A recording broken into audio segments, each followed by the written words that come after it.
কানায়ো আজি 10-15 দিনেই হ'ল মোমায়েক মামীয়েকৰ দেখোন একো খবৰ খাতিয়ে নাই গাঁৱলৈ ওলাই যাব নোৱাৰি গাঁৱৰ মানুহবোৰেও লাহে লাহে কথাবোৰ গম পাইছে হ'বলা বাহিৰলৈ ওলাই যাবই নোৱাৰি হকাই পকাই কেৱল তাইৰ কথাকে সুধে মুকু সবে জুকাই থাকে কালিতো মাধৱক দিলু বাঘ ধকা দুটামান ধেত মানুহৰ লগত কাজিয়া কৰিব নাপায় নহয় কোনোবাই কিবা ক'লে নুশুনাৰ ভাও ধৰি গুচি আহিবি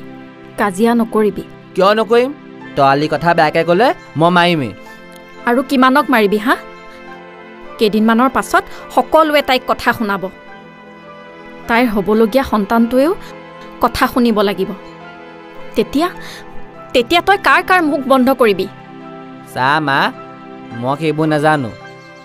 আৰু বহুত বেছি চিন্তা কৰিব নোৱাৰো বুলি তই দেখোন জানই কিন্তু এটা কথা ঠিক মই তৰালিক বহুত ভাল পাওঁ আৰু তাইক মই এই বিপদ হ'ব এনেকৈ অকলে এৰি দিব নোৱাৰো নহয় হেৰ অকৰা মইনো বাৰু তোক কেতিয়া তাইক অকলে এৰি দিবলৈ ক'লো কচোন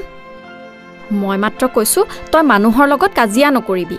এতিয়া মানুহে যি টি ক'বই হে ভগৱান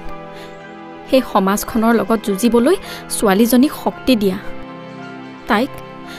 তাইক ৰাস্তা দেখুওৱা প্ৰভু অ' মা তাইনো এনেকুৱা কি কৰিলে মানুহে যে তাইক ইমান বেয়াকৈ কৈছে ল'ৰা ছোৱালী হোৱাটো কিবা বেয়া কথা নেকি এই প্ৰবীণৰ ঘৈণীয়েকৰ দেখোন ল'ৰা ছোৱালী নোহোৱাৰ কাৰণে প্ৰবীণে ঘৈণীয়েকক খেদি দিলে এতিয়া তৰালি আকৌ ল'ৰা ছোৱালী হ'বৰ কাৰণে ঘৰৰ মানুহে কিয় খেদি দিছে তাইক কাৰণ তৰালিৰ বিয়া হোৱা নাই যে সেইকাৰণে আমাৰ সমাজত বিয়া নোহোৱাকৈ সন্তান হোৱাটো মহাপাপ আৰু বিয়া হোৱাৰ পাছত সন্তান নোহোৱাকৈ থকাটোও পাপ